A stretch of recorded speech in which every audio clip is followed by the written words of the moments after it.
Yan, magandang gabi. Kababayan, ito na naman po. Continue to sa Senate Blue Ribbon Investigation. Ito yung itinuturo na gumawa ng mga fake na ID para sa makapaglaro yung mga engineer.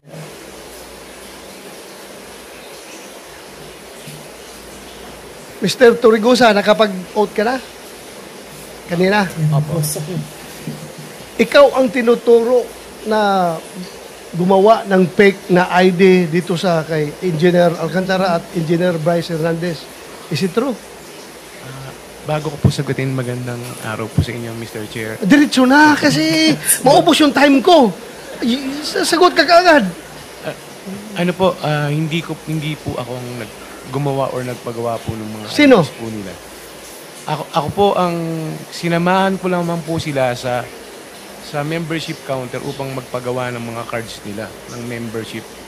Actually, Your Honor, kung mabibigyan lamang po ako ng pagkakataon, pwede po sana na kung ma-retrieve po yung CCTV, nandun po yung occasion na nakapila po silang lahat, pumipirma po at dala po yung mga So let's go to the main point of the issue. Bakit ibang pangalan nila nakalagay sa ID? Hindi ko po alam yun, Your Honor. Kung sila ang tanungin ko, hindi rin daw nila alam. Kayo daw nagbigay. Alam mo, mabigat ito ha? Because kung totoong kayo ang nag-facilitate sa pag-manufacture ng fake ID para ito mga taga-DPWH kahit na illegal sila na maglaro dyan sa casino, nagiging instrumento kayo. You are not only an accessory, you are an accomplice to the crime na inubos nila yung pera ng gobyerno sa paglaro dyan sa Soler dahil kayo ang nag-facilitate at yung pag-facilitate niyo ay talagang krimen yan, falsification. Gumawa kayo ng ID na ibang pangalan para hindi sila matunton. Your Honor, Sino ang gumagawa ng ID doon sa Soler? hindi ko po talaga alam, Your Honor. Hindi nga. Sabi mo nga, nakapila sila doon. Opo. Sino ang nag-ooperate doon? Sa membership counter po, Sinong mga tao doon? yung mga empleyado po ng Soler. So, dinay mo ha, na hindi ikaw ang nag-facilitate na pag-issue ng Hindi po talaga, fake. Your Honor. Ako po, kung ang sinasabi ko nga po, kaya ko pong panindigan ng aking salaysay. Kasi na meron pong, kung mai-retrieve lamang po yung video, lahat po sila doon, nakapila po sila So, doon. sino ang nandoon, nagbibigay ng gumagawa ng ID? Magbigay ka ng pangalan. Ano po yun iba-ibang, po yun empleyado po, papalit. Sige, magbigay ka ng pangalan para patawag natin dito. Alam nyo, naubos ang pera ng Pilipinas dahil sa inyo Ina-allow nyo sila doon maglalaro ng fake na ID. Kaya hinigop nyo yung pera ng DPWH. Your Honor, kung mamarapati niyo po, Oh. nung makilala ko po sila, naglalaro na po. Balik lang tayo sa tanong ko. Opo. You can give me names kung sino ang gumawa ng ID nila? Wala po akong knowledge sir pagkapangalan po Pero yung mga... Sino nga ang tao doon? Ikaw nga nag-escort doon, papunta doon. Sino gumagawa ng ID nila? Hindi ko na po maalala sir, Your Honor, since 2022 pa po yung pangyayari po na yun. 2020. Sure ka ha? Opo.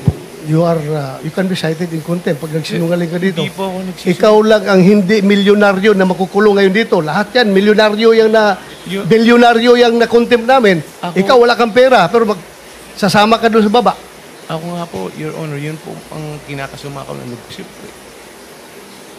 Huwag ka lang umiyak. Hindi po, ang inaano ko lang po, yung pati yung mga anak ko, saka yung nanay ko na nananahimik po. Kami po, lumalaban lang po ng pareha sa buhay. Alam ko, empleyado ka lang dyan Pero yung nga lang, tulungan mo kami na makuha ang katotohanan. Kaya ka pinatawag dito.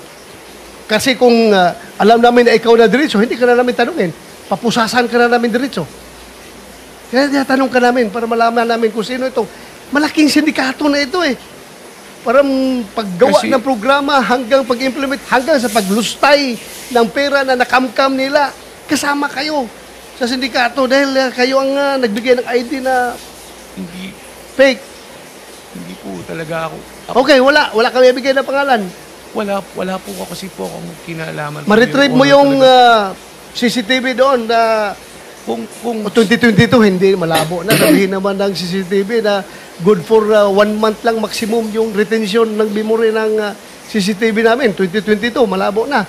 Kaya I am relying your human memory, not the CCTV memory. Your Honor, pwede pa pong pagbasihan yung membership card nila. Kasi real time po yung pictures po nila doon eh. Yung kung ano po yung picture nila doon, yun po yung araw na nagsipirma po sila nung ginagawa nila yung card. At doon din po nila prinisinta yung mga IDs. Okay, sige. Hanapin namin yan. Opo. You're not yet off the hook, ha? Papatawag ka pa rin namin. Okay lang po, Ha? Your Honor. Maraming Thank you. salamat po sa pagbibigay nyo na po ng Salamat. chance sa akin po. Dr. Ronald, Yes, sir. paano kayo nagkakilala ni Bryce? Yun po yung meron pong insidente po sa Soler na pagbaba ko po ng hapon is meron po kaming players. Naglalaro po sila sa ibang tables, maingay po sila, masaya po sila. Ngayon, ang pagkakasabi po sa amin, sila po ay mga sabungero at mga kontratista. Ngayon po, si Mr. Loren Cruz, may nakakilala po sa kanyang tiga sa kanila, which is pinakilala lang po ako kasi mu-order po sila ng pagkain, na-decline po sila. Kaya po pumasok yung point na yung pagpapa-member po nila. Pinaliwanag ko po sa kanila na yung kung ano po yung pribilehiyo pagka magiging member ka po ng isang casino po. Meron ka pong makukuha na libre pong pagkain, na libre na inumin, na libre na hotel rooms. Basta po naglalaro ka. Sayang naman po kasi kung naglalaro po sila, ma-accumulate po nila yun, makakakuha po sila ng libreng Kailan yan? nung October way back 2022 po, kung matatandaan ko po. Mr. Chair. Opo. Pasensya na po kayo, Mr. Chair. Continue. Opo. Ito po ang aking salaysay na Sige. Gaano kahaba naman yung salaysay mo? ay ano lang po ito, 3 page lang po. Sige, okay. Po. Kasi Ronald, hindi naman naka-charge sa'yo. Hindi naka-charge sa akin, sir, ha? Sige. Tuloy. ako si Archibald de los Reyes Torregrosa, may hustong gulang Filipino na ninirahan sa 2203 P. Florentino Street, Sampaloc, Manila. Matapos mabatid ang aking mga karapatan sa ilalim ng umiiral na batas at nanunumpa ng maayon sa batas at malayang kusang loob na nagsasalaysay, ako po ay nagsasalaysay ng buong kusang loob upang klaruin ang aking pangalan at maglahad ng pawang katotohanan lamang base sa aking personal na kaalaman. Sabit mo na lang yan, yung may sustansya na lang pag-usapan natin. Paano kayo nagkakilala, paano umabot doon sa nag-apply ng membership card. Yung po yung, ito po yung ano. Sige, diretso mo na lang doon kasi alas 12 na. Apo, yung po yung kinikwento ko po sa inyo po, Mr. Chair, kanina po, na kung bakit ko po sila nakilala. Yung po yung kasi pag araw-araw po ako sa casino, alam po namin yung mga bagong mukha din po doon at mga bagong... Tapos na tayo doon. Paano sila nakapag-apply ng membership card? Magkaiba yung membership Apo, card. bumalik po sila po. Sandali. Apo. Magkaiba yung membership card saka yung fake ID. Di Apo, ba? opo. Okay, paliwanag mo yun. Yung membership card po, kasi para po makakuha ka ng membership card is kailangan po ng valid government issued ID. Kailangan po yun para pagkuha niyo po ng card. Which is, pinaliwanag ko po sa kanila. Tapos, nag-decide po sila siguro after 3 to 5 days na bumalik po sila ng casino. Which is, pagdating po nila, in-inform po ako ni Mr. Loren na nandyan na po sila. Kung pwede daw tulungan ko po sila ng pagpaprocess po nung mga cards po nila. Makikita mo naman po doon po sa CCTV na sinamahan ko po sila doon sa pila. Which is yung mga bagong member din po, pumipila din po. Dala sila mga government issued ID. Opo. Oh. Sige.